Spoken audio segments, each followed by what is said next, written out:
Okay then guys, it's been a while since we said this, but we're inside the First Descendant. This game has been an absolute secret mash for the last year or so since the beta actually released, and we have got a lot to go through as we're going to do a quick recap of everything that we've got coming from the First Descendant before we hit the new tech test coming on the 25th of May. That's right guys, we've only got 10 days remaining, so we're going to dive into everything that's new with regards to the game and everything you guys need to know before diving into the tech test. If you haven't already, smash the beautiful blue thumbs up and subscribe with post notifications turned on. It'd be greatly appreciated. On top of that, check out our sponsor GamerSups, the leader in gaming energy and nutrition that offers gamers and esports athletes a healthier energy choice, helping them to perform to their highest potential. GG is completely keto friendly with less than 1 calorie and completely sugar free, and comes in many tasty flavors, of which my favorite is lean. So get down to the description, click the link and use code CloudPlays at checkout right now.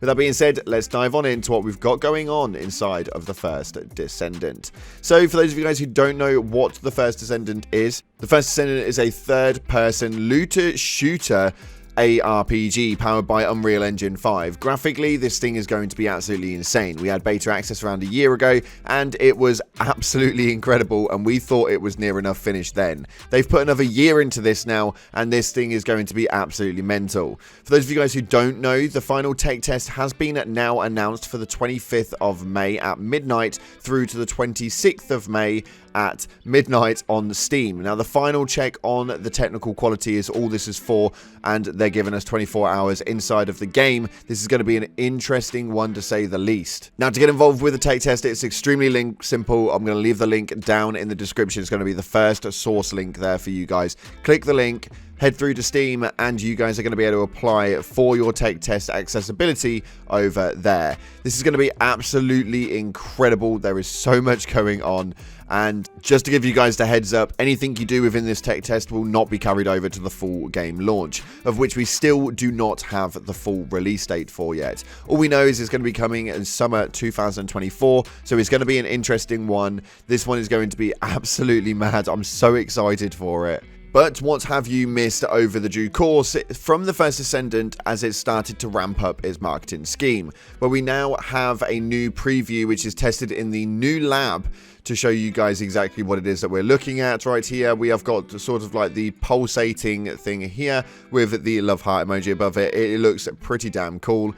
The overall graphical imagery on this looks 10 times better than where it was at a year ago, so I'm really excited to see what we've got coming. Also, on top of that, they have got so much new content that's going to be inside of this game. They've got a whole new end game instance dungeon, which is introducing custom difficulty options, new mechanics, and more.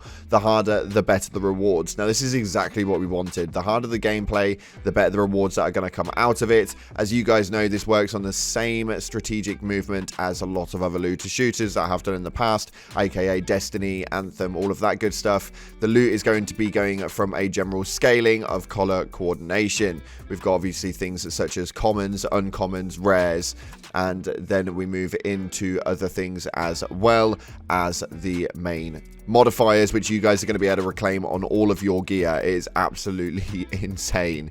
As far as the instance dungeons though, as far as their most recent announcement, they stated that the biggest change pertaining to the mission gameplay in adding instance dungeons. Not only are instance dungeons intended to offer convenient mission gameplay, but our goal is guarantee content volume and variety. Specifically, in addition to intercept battles, which we have already seen via the beta access last year, we aim to establish instance dungeons and end game content to allow a variety of gameplay for many players. Both single player and co-op gameplay are supported, and the difficulty level can be adjusted according to the number of participants. And you can see right here that we have got the Reclamation Operations Terminal, where it states that once reclaimed through the efforts of the Descendants, constant invasions have brought major operational bases back under Vulgus control.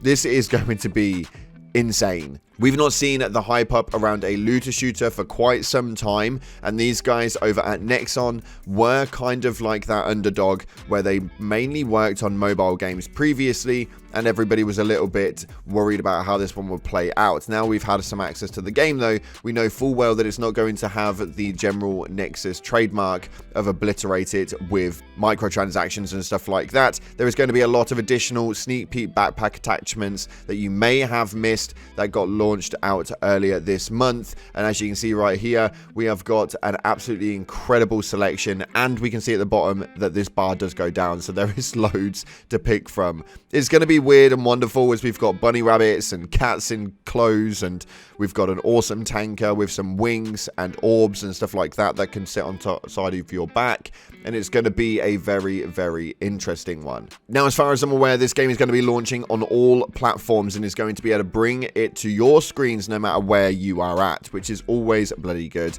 This whole segregated thing around certain platforms and stuff really starts to gripe me a little bit. I think that realistically 2024, we've got the availability now to be able to cross-play, cross-save and all of that sort of stuff. There's no real reason why we should be segregating new titles unless developed by the actual publishers such as Microsoft and or Sony. Now, this game is going to be completely free to play, which is a rarity in the scene nowadays and something that we need to come through very, very soon, but we're still waiting on a release date for this. We've not seen anything since the crossplay beta that came through August 2022 now, so it's actually been 2 years when we look at how it works. But if there's a big AAA game on the horizon, Nexon won't release the First Descendant near it, so we're waiting to see exactly how this one's going to pan out. But the First Descendant beta ran between September 19th and September 25th, and it gave players a chance to obviously get their hands on it. From that basis though, my speculation would be around about the same time, although it does state summer 2024. I would speculate that it's going to be towards the end of the summer. This isn't likely to just be one of those games that they dump out into the open and allow you guys to just dive straight on in half-baked. These guys had a game that was pretty much ready and good to go 2 years ago, and they've pumped in so much time now to be able to add in everything that we made as far as adjustments and feedback, and they work so solely with the community. Is something which is quite a rarity nowadays. The only other community that we really see that communicate with the community so much is actually Helldivers, which we again cover here on the channel. So we'll have to see exactly how this one pans out, but for me personally, I've got some really, really high hopes with regards to this game, and there are new characters that get pumped out into the scene every single time. There is so much that we've got coming for it, and I'm really excited to bring it to your faces. Looking forward to the tech test at the end of the month. Please make sure that you get involved with it and give them as much feedback as you possibly can. The more people into this that we can get going, the more that we can stress test this game and be able to push it out to its full capability come the launch, summer 2024. Thank you so much again for watching, guys. We'll be back to our normal Helldiver schedule later on today. If you haven't already, smash that like button and subscribe with post notifications turned on. It would be greatly appreciated. Thanks again for watching, guys. Like, subscribe, and as always, I'll see you in the clouds.